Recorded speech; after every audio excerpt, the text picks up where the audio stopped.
تو وہ بڑا ناکام رہا۔ تو بالآخر ایک دن کسی نے اس کو گرفتار کر لیا، بادشاہ ہونے کے باوجود دشمنوں کے قابو میں آ گیا۔ کس طرح؟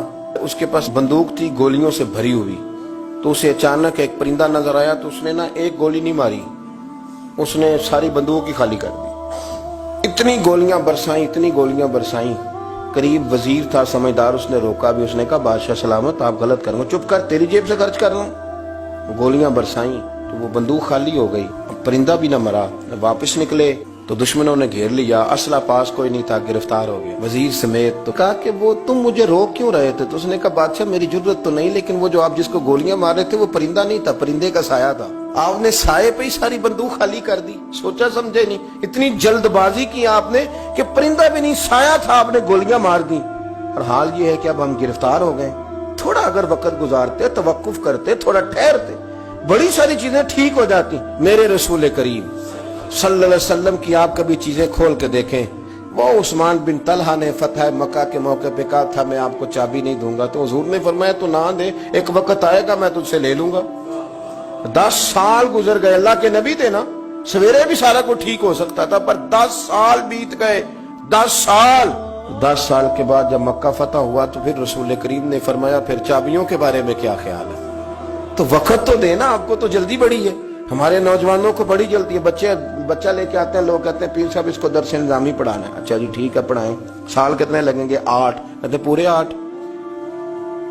ہاں جی پورے 8 سال۔ تو میں کہتا ہوں 8 سال میں بھی یہ عالم نہیں بنے گا، میں صحیح کہہ رہا ہوں۔ درس نظامی جب بچہ پڑھ لیتا ہے تو اسے علم پڑھنے کا طریقہ آتا ہے، پھر ساری زندگی مطالعہ کرنا ہے، پھر ساری زندگی ریسرچ کرنی ہے، پھر کتابیں پڑھنی ہے، پھر محقق بننا ہے، ورنہ آپ کی تعلیم مکمل ہوگی لیکن آپ کے لفظوں میں کچھ بھی نہیں ہوگا۔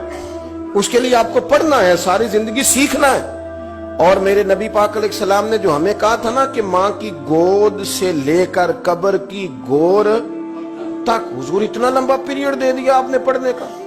ہمارے ہاں تو جو بندہ 6 مسئلے کل سن لیتا ہے مفتی اعظم ہو جاتا ہے، اگر 2-4 اردو کی کتابیں بھی وہ سیدھی پڑھ گیا تو پھر وہ کہتا ہے مولویاں نو کی پتا ہوئے، تو میں نو پتا ہے سارا، سیدھی پڑھنے لگ گیا نا، ذرا صحیح لائن پوری پڑھ لیتا ہے تو اب کہتا ہے مولویاں نو چھوڑیں آپ، یہ جلد بازی ہے، اس سے آپ کی طبیعت تکلیف، زندگی میں ٹھہراؤ پیدا کریں، تھوڑا روکیں۔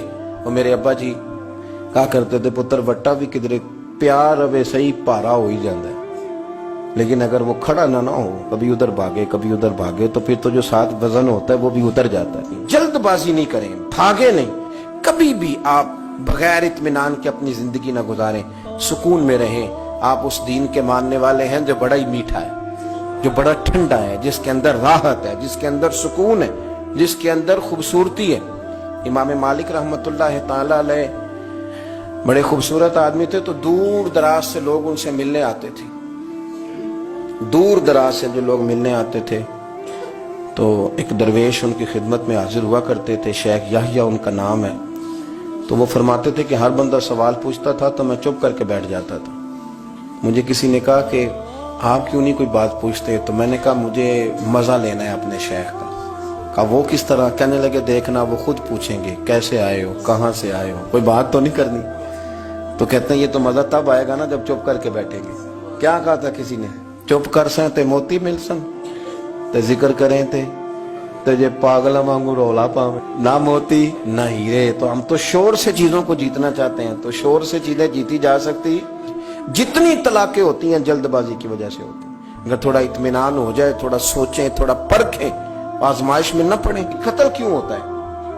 غصہ بڑا تھا، میں نے اپنے ہاتھوں سے سزا دینی تھی، میں نے یہ انتظار ہی نہیں کیا کہ رب بھی تو سزائیں دیتا ہے نا، قیامت کو بھی تو عدالت لگنی ہے نا۔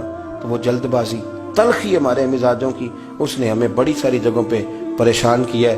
اس لیے حضرت ابوبکر صدیق اپنی زبان پکڑ کے کہا کرتے تھے کہ تو نے مجھے بڑی تکلیف دی ہے، کاش تو ٹھیک ہو جائے تو میرے لیے آسانیاں ہو جائیں۔